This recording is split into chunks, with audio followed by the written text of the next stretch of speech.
Commerce master 2024 എന്ന YouTube ചാനലിലേക്ക് ഏവർക്കും സ്വാഗതം. അപ്പോൾ നമ്മൾ ഇന്നത്തെ ക്ലാസ്സിൽ ഡിസ്കസ് ചെയ്യാനായിട്ട് പോകുന്നത് ലിമിറ്റേഷൻസ് ഓഫ് അക്കൗണ്ടിംഗ് ആണ്. അപ്പോൾ നമുക്ക് ഏതൊക്കെയാണെന്ന് നമുക്ക് ഡിസ്കസ് ചെയ്യാം. അപ്പോൾ നമുക്ക് ഒട്ടും ലേറ്റ് ആക്കാതെ വേഗം തന്നെ ക്ലാസ്സിലേക്ക് പോകാം. ഓക്കെ, നമുക്കപ്പോൾ നോക്കാം ലിമിറ്റേഷൻസ് ഓഫ് അക്കൗണ്ടിംഗ്. അക്കൗണ്ടിൻ്റെ ലിമിറ്റേഷൻസ് എന്തൊക്കെയാണെന്ന് നമുക്ക് നോക്കാം. It records only transaction which can be recorded in monetary terms എന്ന് വെച്ചാൽ ഇതിൻ്റെ ഓർഡർ വൈസിൽ, അതായത് ഓൺലി ട്രാൻസാക്ഷൻ, എന്തൊക്കെ ട്രാൻസാക്ഷനാണോ നമ്മൾ നടത്തുന്നത്, പണം സംബന്ധിച്ച് എന്തൊക്കെ കാര്യങ്ങളാണ് നടത്തുന്നത്, അതിനെ പറ്റിയിട്ടാണ് നമുക്ക് കറക്റ്റായിട്ട് റെക്കോർഡ് ചെയ്യാനായിട്ട് പറ്റത്തുള്ളൂ. അതിൻ്റെ ഓരോ ടേംസിനനുസരിച്ച്. Quantitative aspects like managerial skill, service of expert are not consider. ഇതൊന്നും കൺസിഡർ ആവത്തില്ല. ക്വാണ്ടിറ്റേറ്റീവ് ആസ്പെക്റ്റ് അതൊന്നും നമ്മൾ കൺസിഡറേറ്റ് ആവത്തില്ല.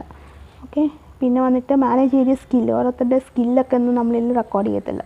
നമ്മൾ കണക്കും കാര്യങ്ങളൊക്കെയാണ് കൂടുതലായിട്ടും റെക്കോർഡ് ചെയ്യുന്നത്. പിന്നെ സർവീസ് ഓഫ് എക്സ്പെർട്ട്, ഓരോരുത്തരുടെ സർവീസ്, ഇത് ഇത്ര വർഷം സർവീസ് ആയി എന്ന് പറഞ്ഞിട്ട് നമ്മൾ അക്കൗണ്ട്സിൽ കാണിക്കത്തില്ല. അതൊക്കെ വേറെ ഇതിലായിട്ടാണ് നമ്മൾ കാണിക്കുന്നത്. എത്ര നാൾ കൊണ്ട് വർക്ക് ചെയ്യാമെന്നൊന്നും അക്കൗണ്ട്സിൽ വരത്തില്ല. അക്കൗണ്ട്സിൽ ബിസിനസ്സിൻ്റെ കാര്യം മാത്രമേ വരത്തുള്ളൂ. ഓക്കെ, അതൊന്നും നമ്മളിതിൽ റെക്കോർഡ് ചെയ്യത്തില്ല. പിന്നെ accounting is a past mortem survey because accountancy വന്നിട്ട് സർവേ എന്ന് വെച്ചാൽ നിരീക്ഷണമാണ്.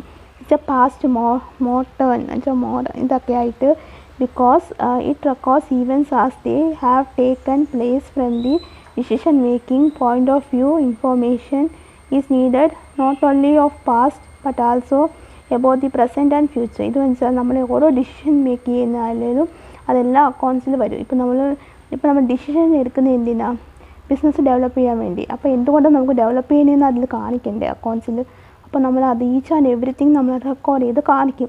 ഇൻ പ്രസൻറ്റ്, ഫാസ്റ്റ്, ഫ്യൂച്ചർ എന്തോ ആയാലും നമ്മളത് കാണിക്കും. ഓക്കെ, അപ്പോൾ മൂന്നാമത്തെ effect of price level change are not considered accounting records. എന്ന് വെച്ചാൽ പ്രൈസൊക്കെ മാറുമ്പോഴത്തേക്കും അത് നമ്മളങ്ങനെ ഇതായിട്ട് കാണിക്കത്തില്ല. ചേഞ്ചിങ്സ് ഒന്നും കൺസിഡർ ചെയ്യത്തില്ല, അത്ര വലിയതായിട്ട് കൺസിഡർ ചെയ്യത്തില്ല. Accounting records show only actual cost. എന്നുവെച്ചാൽ എത്ര ആണോ ഇതിൻ്റെ വില അത് മാത്രമാണ് അക്കൗണ്ടിൽ കാണിക്കുന്നത്. The real value may vary from time to time. Real value എന്ന് വെച്ചാൽ സമയം, ടൈം ടു ടൈമിലാണ് അതിൻ്റെ ഇത് വരുന്നത്.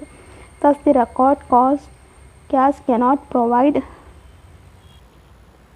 കറക്റ്റ് ഇൻഫോർമേഷൻ എന്ന് വെച്ചാൽ ഇപ്പോൾ ഇതിൻ്റെ ദസ് ദി റെക്കോർഡ് വന്നിട്ട് ഇപ്പോൾ നമ്മളിങ്ങനെ എത്ര കോസ്റ്റായി എന്ന് നമ്മൾ കാണിക്കാതെ കറക്റ്റായിട്ട് അക്കൗണ്ട്സിൽ റെക്കോർഡിങ്ങിന് ഇൻഫോർമേഷൻ കറക്റ്റായിട്ട് പ്രൊവൈഡ് ചെയ്യാനായിട്ട് പറ്റത്തില്ല. ഓക്കെ, നമ്മളത് കൃത്യമായി real value may be vary from time to time thus the record. അങ്ങനെ നമ്മൾ സമയത്ത് ഇങ്ങനെ മാറിക്കൊണ്ട് വാല്യൂസൊക്കെ ചേഞ്ച് ആയിക്കൊണ്ടിരിക്കുമ്പോൾ നമുക്കത് കൃത്യമായിട്ട് അക്കൗണ്ട്സിൽ കാണിക്കാനായിട്ട് പറ്റില്ല. എങ്കിൽ നമുക്കത് ഇൻഫോർമേഷൻ പ്രൊവൈഡ് ചെയ്യാനായിട്ട് ബുദ്ധിമുട്ടായിരിക്കും.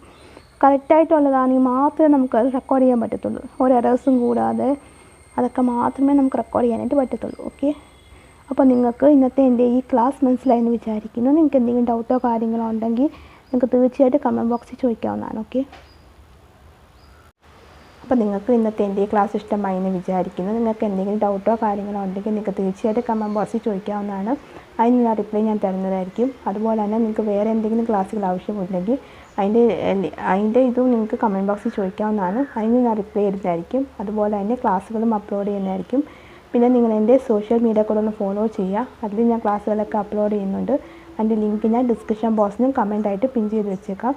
അപ്പോൾ നിങ്ങൾ എൻ്റെ ആദ്യത്തെ ചാനലായ ഇംഗ്ലീഷ് മാസ്റ്റർ 2024 എന്ന യൂട്യൂബ് ചാനലും കൂടെ ഒന്ന് ഫോളോ ചെയ്യുക. അതിൽ ഞാൻ മോട്ടിവേഷണൽ, സ്പോക്കൺ ഇംഗ്ലീഷ്, ഗ്രാമറിൻ്റെ ക്ലാസ്സുകളൊക്കെയാണ് അപ്ലോഡ് ചെയ്യുന്നത്.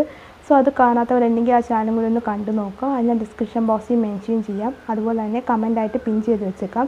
ആർക്കെങ്കിലും സ്പോക്കൺ ഇംഗ്ലീഷ് പഠിക്കാൻ താല്പര്യമുണ്ടെങ്കിൽ മേലെ കമൻറ്റ് ബോക്സിൽ നമ്പർ കൊടുത്തേക്കാം, പിൻ ചെയ്ത് വെച്ചേക്കാം. അതുപോലെ തന്നെ ഡിസ്ക്രിപ്ഷൻ ബോക്സിലും നമ്പർ ഡിസ്ക്രിപ്ഷൻ ബോക്സിൽ മെൻഷൻ ചെയ്തേക്കാം. അപ്പോൾ നിങ്ങൾക്ക് അങ്ങനെ പഠിക്കണം എന്നുണ്ടെങ്കിൽ ആ നമ്പറിലേക്ക് ഒന്ന് വിളിച്ചാൽ മതി. അപ്പോൾ ഞാൻ ഡീറ്റെയിൽ ആയിട്ട് പറയുന്നതായിരിക്കും. അത് ഓൺലൈനായിട്ടും ഓഫ്ലൈനായിട്ടും ക്ലാസ്സുകളൊക്കെ അവൈലബിൾ ആയിരിക്കും. നിങ്ങൾക്ക് ജസ്റ്റ് ഒന്ന് കോൺടാക്ട് ചെയ്താൽ മതി. എനിക്ക് എന്തെങ്കിലും പഠിക്കാൻ താല്പര്യമുണ്ടെങ്കിൽ. പിന്നെ നിങ്ങളുടെ ഫ്രണ്ട്സ്, ഫാമിലി, റിലേറ്റീവ്സിനൊക്കെ ഒന്ന് ഷെയർ ചെയ്ത് കൊടുത്തേക്കാം. അവരോടൊക്കെ കൂടി ഈ ചാനലിനെ പറ്റി ഒന്ന് പറയാം. അവർക്കും ഇത് യൂസ്ഫുൾ എന്ന് തോന്നുവാണെങ്കിൽ ഈ ചാനലിന് സബ്സ്ക്രൈബ് ചെയ്യാം.